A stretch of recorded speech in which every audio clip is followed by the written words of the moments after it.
Thanks, keep at it. Next time we will do.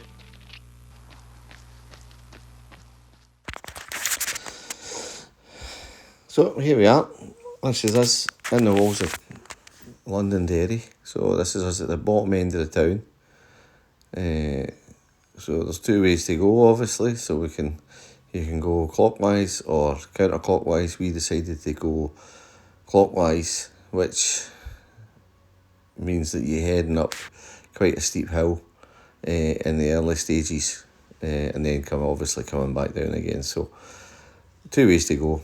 If you go counterclockwise, means that you're probably not going up as steep a hill, easier to walk up, but coming down a steeper hill and steps, etc. on your way down. So here we are. We're just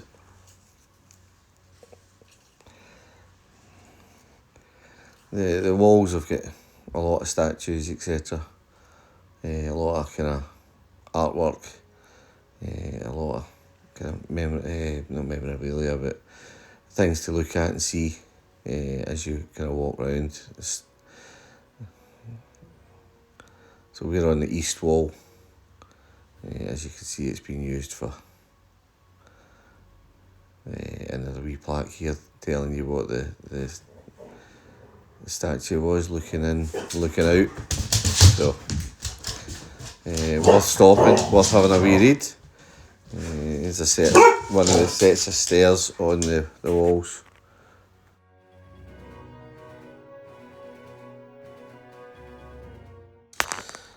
So if you watch any of the YouTube videos or read up about the history of Londonderry, the walls are famous, world famous, and it's a walled city, fortified. The history of the walls are that in 1688, I believe, the apprentice boys of the city closed the gates in the face of advancing forces, and the forces then, or King James's army, laid siege to the city from 1688 through into 1689. The siege was never broken, and then the Royal Navy sailed a ship up the foyle. I think it was HMS Mountjoy, broke the boom that was crossing the foyle, relieved the siege, and history was made. So this is symbolic to a fraternal organisation called the Apprentice Boys of Derry, who march twice a year to commemorate the closing of the gates and the relief of Derry, and it's quite the sight. But what happens is the parent clubs, which are all based in Londonderry, they parade around the top of the walls before coming down into the streets and joining the branch clubs and parading through the city. So quite a spectacle. Plenty of videos on YouTube if you're interested in watching. And to be fair, we, as you can see, it's quite steep. We walked around the city walls in probably about an hour. That's a fake Banksy. It's done in the Banksy style, and it's very well done, to be fair. When we first seen it, we thought it was a Banksy, but we on Google, and it tells you that it's a fake Banksy. These are some of the cannons that may have been used during the siege of Londonderry. These are artillery bastions, areas where artillery would have been to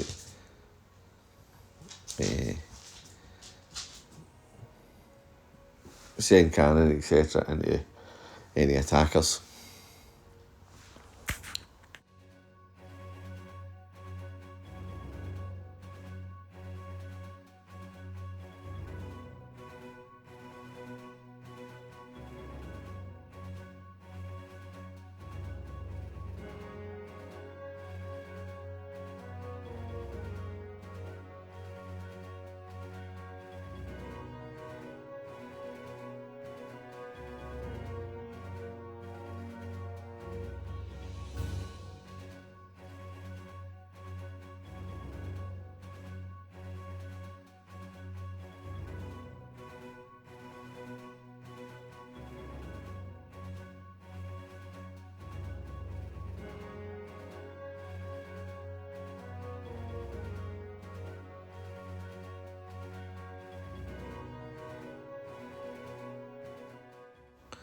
So it's Artillery Street we just seen there. Here's London Street. This area is, if we go across to the other side of the walls here, this area is called Fountainhead, or the Fountain, not 100% certain. But as you can see, it's, anybody that knows the history of Northern Ireland knows that it's kind of divided, Protestant, Catholic, Loyalist, Nationalist. This area is just outside the walls of the city and is a Loyalist area, a small enclave, and I believe surrounded by Nationalist areas or kind of Catholic areas, if you want to kind of break it down into more simpler terms. And obviously they're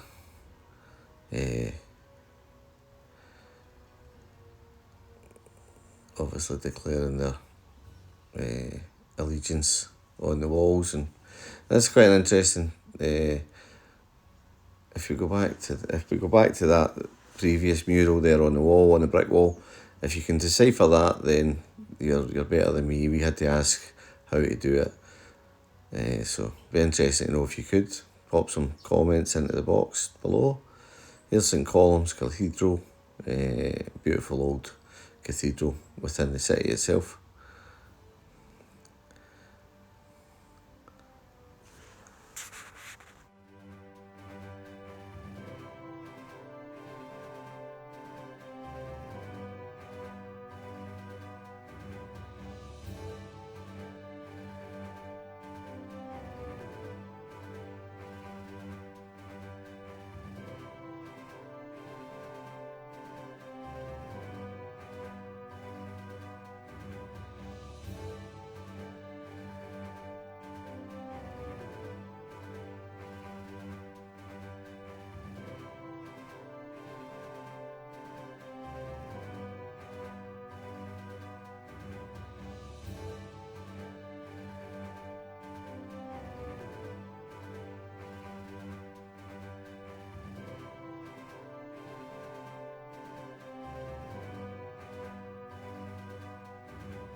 This is us. We are walking along the top of the top of the walls, in a sense. So this is us. You're at the highest point here, kind of flatter area. You're at the top end of the town, in a sense, and you can see Donna and Caitlin away in the distance as usual. No hanging about, no waiting for me. Lots of steep stairs here, so you can imagine a lot of men parading through on the top of the walls, up and down these staircases. Quite difficult actually, and if you watch the videos on YouTube, it's amazing how no one ends up injured, to be honest with you. They do.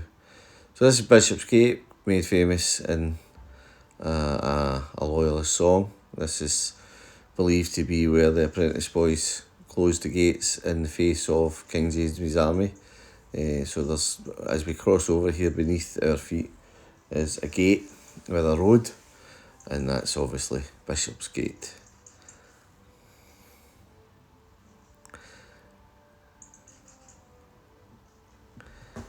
There we are, Bishopsgate. I believe the four gates are the Butcher Gate, Church Gate, Bishopsgate, and I'm not 100% certain what the fourth one is. We'll see that when we go down to it.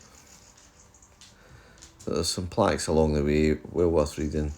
Here's the double bastion on the corner. This overlooks what is now Free Derry Corner.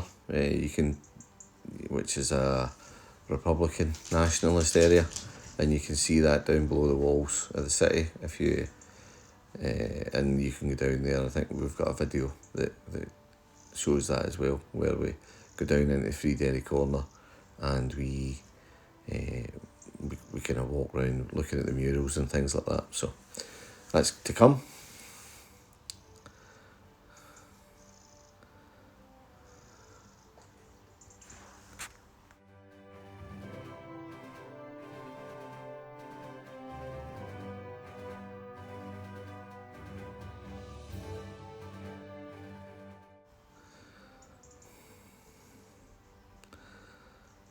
So this is us, we're looking down from the walls down onto Free Derry Corner. So as I said, Republican area, nationalist area, and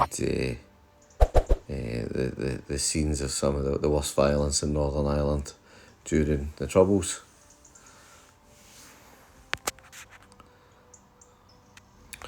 So this gives you an idea of what you're looking at, lets you know.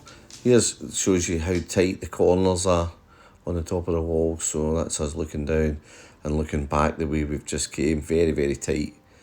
Lots of plaques everywhere, so you can actually see what you're looking at and understand.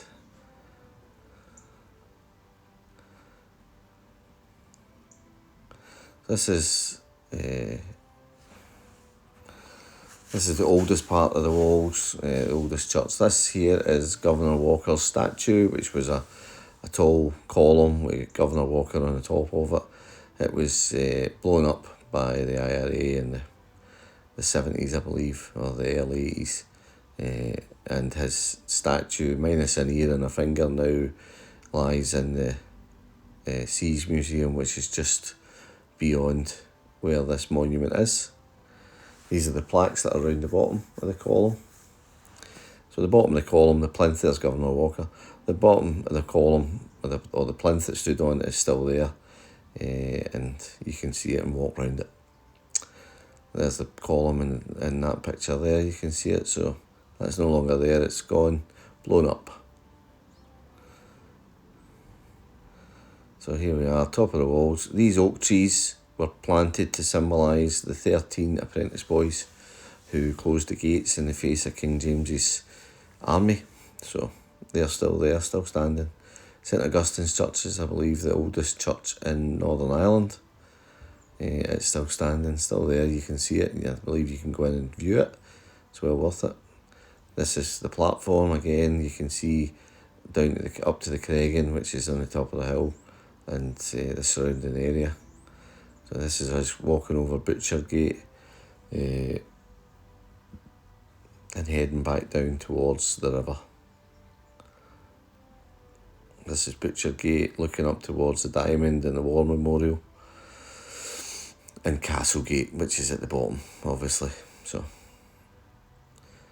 here we are, walking down the hill. Not as steep as the other side. So this is us. If you were coming round and taking the less steep road, this would be the counterclockwise way. and heading down towards back down towards the river, and the kind of start where we started really. So it's quite good. I mean, the top of the wall is it's well paved, easy to walk on. No real issues. So I would just be careful if it was raining. Could be slippy if you were in kind of leather sole shoes or anything like that. So good pair of trainers, pair of walking boots or something would work a treat. Here's a picture of the 3 years on the top of the walls. So thanks very much for watching. We've got other videos coming, so please keep your eyes peeled, and I'll speak to you again soon. Thanks again.